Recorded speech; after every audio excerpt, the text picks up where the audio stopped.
నీ తర్వాతే నాకేదైనమ్మా. తన ఫ్యామిలీని తీసుకెళ్ళిపోమని చెప్పడానికి చిరుని కలిశాను. మా అమ్మ గురించి నీకు తెలియదన్ను అంటుంటే ఏ ఉందిలే ఆవిడకి నేను దగ్గరైతే సరిపోతుంది అనుకున్నా. కానీ ఆవిడ నాకు దగ్గరేక తెలిసింది నువ్వే కరెక్ట్ అని. ఒకవేళ మీ అమ్మ నీ విషయంలో తీసుకురా నిర్ణయం ఏదన్నా తీసుకుంటే ఆ గిల్ట్ని నేను తట్టుకోలేను. అందుకే ఎలా వచ్చాను అలాగే వెళ్ళిపోతాను. ప్రతి మగాడి విషయంలో సమస్య వేరు, పరిష్కారం వేరు. కానీ ఆడదాని విషయంలో సమస్యను అర్థం చేసుకుంటే చాలు, అదే పరిష్కారం.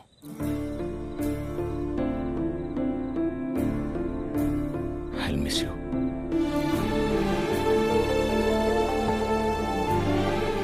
ఎవరన్నా ప్రేమించిన అమ్మాయితో ఐ లవ్ యూ చెప్తారు,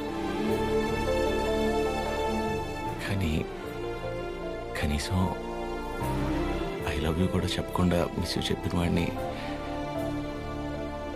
నేను ఒక్కడే ఉంటానేమో.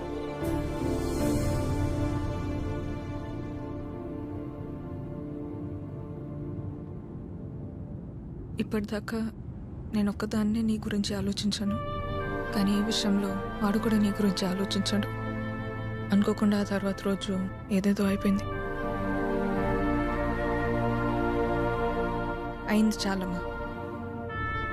ఆంటీ వచ్చి ఏం నచ్చారు, అది నా దగ్గరే ఉండిపోయింది. కీర్తనకి ఇచ్చి పంపిద్దామని తీసుకొచ్చాను.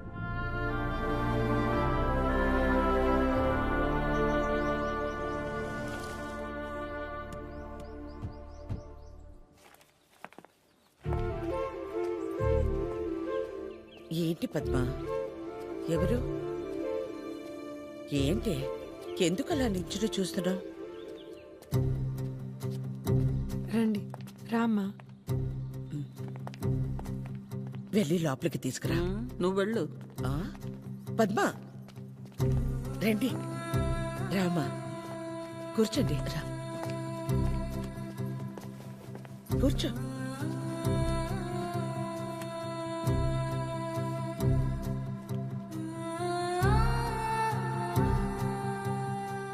చిరు లేచిన వెంటనే నంబర్ తీసుకుని ఫోన్ చేద్దాం అనుకున్నాను.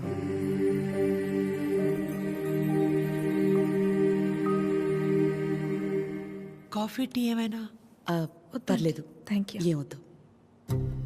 కాఫీ టీ అంటే 10 నిమిషాలు పడుతుంది కదా. ఈ లోపు మనం ఎక్కడ ఏదో అడుగుతామని భయపడుతున్నారు. మనేమి అడగమని చెప్పేసి అది.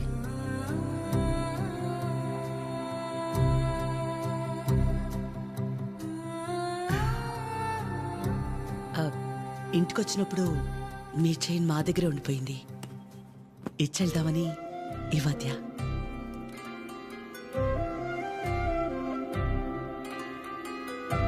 తొందర ఏముంది, తర్వాత అయినా ఇచ్చుండొచ్చు కదా. తొందరని కాదు, ఎలాగూ వస్తున్నాం కదా అని.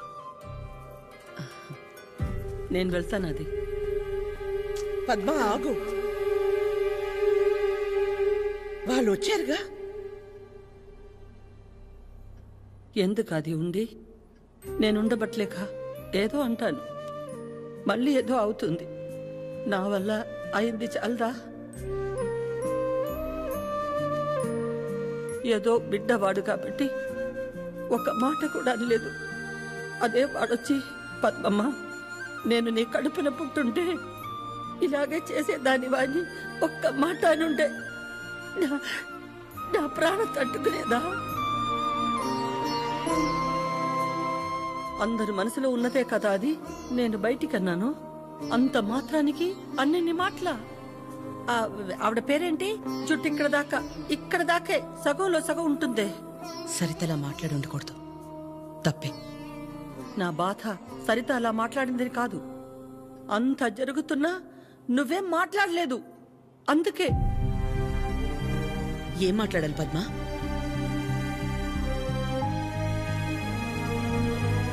నా ప్లేస్లో మీరున్నా నాలాగే సైలెంట్గా నించునేవాళ్ళు. మీలా కాదు నా గతం. మీలా ఒకరికి 10 మంది లేరు నా గతంలో. ఓ రోడ్డు దాటాలంటే ముందు చూపు మీద ఆధారపడతాం, తర్వాత వినికిడి మీద ఆధారపడతాం. అది లేదంటే సాయం చేయమని ఓ మాట మీద ఆధారపడతాం. ఎప్పుడైతే గౌరవించకపోయినా పర్లేదు, కనీసం ఆడదని గుర్తించటం కూడా తెలియని వాణ్ణి పెళ్లి చేసుకున్నానో చూపు పోయింది.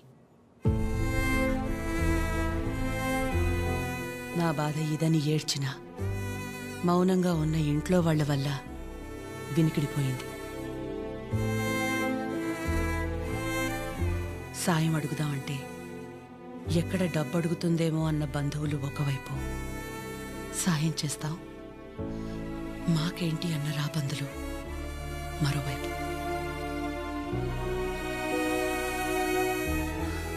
అయినా ఆగిపోకుండా ముందుకు నడిచానంటే ఒక్కో అడుగు ఎంత నరకమై ఉంటుంది. ఒకరిని నమ్మడం, దగ్గరవడం కాదని తెలిసి మనం బాధపడ్డం ఎందుకని నమ్మడమే మానేశాను. చాలా కాలం తర్వాత మీ చిరుని నమ్మాను, మీకు దగ్గరయ్యాను. మళ్ళీ అదే అంటే ఆ రోజు నేనేం మాట్లాడాలని ఎక్స్పెక్ట్ చేసావు పద్మా? వకుల,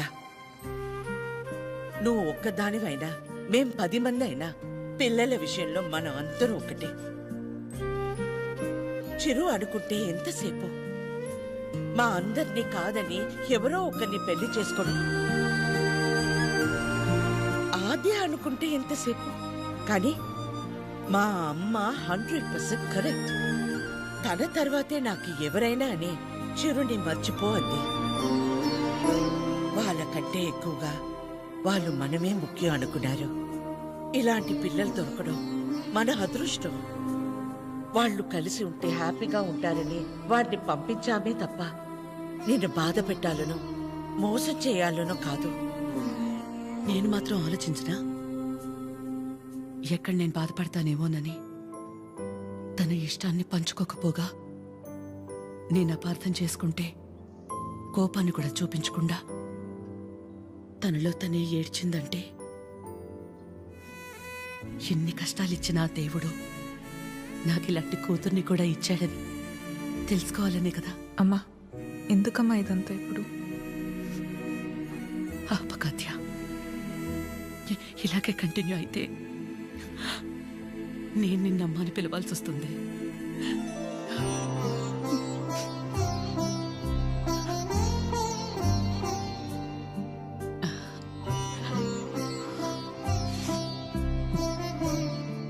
అందరూ ఒకవైపు, మనం మాత్రం ఒకవైపు ఉంటే ఆ బాధ ఎలా ఉంటుందో నాకు తెలుసు. అలాంటిది ప్రవళిక విషయంలో ఒక్కతే ఉన్న తన పక్కన చిరు వెళ్ళి నించున్నప్పుడే నాకు అనిపించింది తనందరిలా కాదని.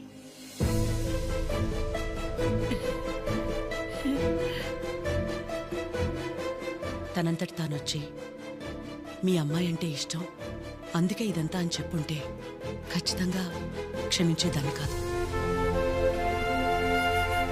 ఎప్పుడైతే తన వల్ల నాకు ఆజ్యకి మధ్య ఇంత దూరం కూడా రాకూడదనుకుని తన ప్రేమనే పక్కన పెట్టేయాలని నిర్ణయం తీసుకున్నాడో అప్పుడే తనకంటే ఆడవాళ్ళని గొప్పగా ఎవరూ అర్థం చేసుకోలేరని అనిపించింది.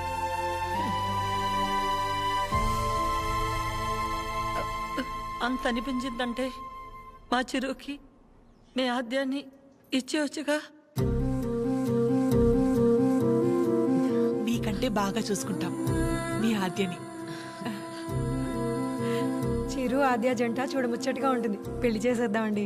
వాడు బాధపడితే మేము చూడలేం. ప్లీజ్ ఒప్పుకోండి. బాధ ఏంటండి బాధ? మనం అందరం ఇక్కడ నించొని వాడి గురించి ఇంతగా ఆలోచించి ఇంతలా ఎమోషనల్ అయి మాట్లాడుకుంటుంటే వాడు లోపల ప్రశాంతంగా నిద్రపోతున్నాడు. వాడికి ఏం బాధ? మళ్ళీ దీనికి వచ్చింది. ఏ బాధ లేదు, ప్రేమ లేదు. పదమ్మా వెళ్దాం. ఏంటమ్మా అందరం ఒకటయ్యాక ఈ ఆడాళ్ళని ఎవరండి నిద్రపోయింది? ఎవరండి నిద్రపోయింది? 4 నెలలైంది నిద్రపోయింది. ఏ ముహూర్తాన్ని చూశాను, అప్పటి నుంచి నాకు నిద్రలేదు. కళ్ళేంటి ఎర్రగా ఉన్నాయంటే షాంపూ పడిందని అబద్ధం చెప్పుకుంటూ తిరుగుతున్నాను. చిచి, ఇప్పుడు దాకా నా పెళ్లి కాకపోవడానికి కారణమైన మీరు అందరూ గొప్పోళ్ళు. అసలు పెళ్ళే వద్దని ఈవిడ గొప్పది. ఇదిగో తినుందే, ప్రేమించిన ఏమైపోయినా మా అమ్మే నా సర్వస్వం అనుకున్న తిను ఇంకా చాలా గొప్పది. మీరందరూ గొప్పోళ్ళు, నేను ఒక్కడే తెంగరోణ్ణి. అరే చిన్నపిల్లోడు, అమాయకుడు ఇలా అయిపోయాడని కనీసం కనికరం లేదా మీకు? మీ ఆడాలతో యుద్ధం చేసేంత శక్తి నాకు లేదు. మిమ్మల్ని అర్థం చేసుకునేంత జ్ఞానం ఏ దేవుడు ఏ మగాడికి ఇవ్వలేదు. ఒకటే అనగలను, ఆడాళ్ళు మీకు జోహార్లు. అత్తే అత్తే అత్తే, ప్లీజ్ ప్లీజ్, మీ అమ్మాయి నాకు ప్లీజ్ ప్లీజ్ ఇచ్చేయండి. హ్యాపీగా ఉండండి.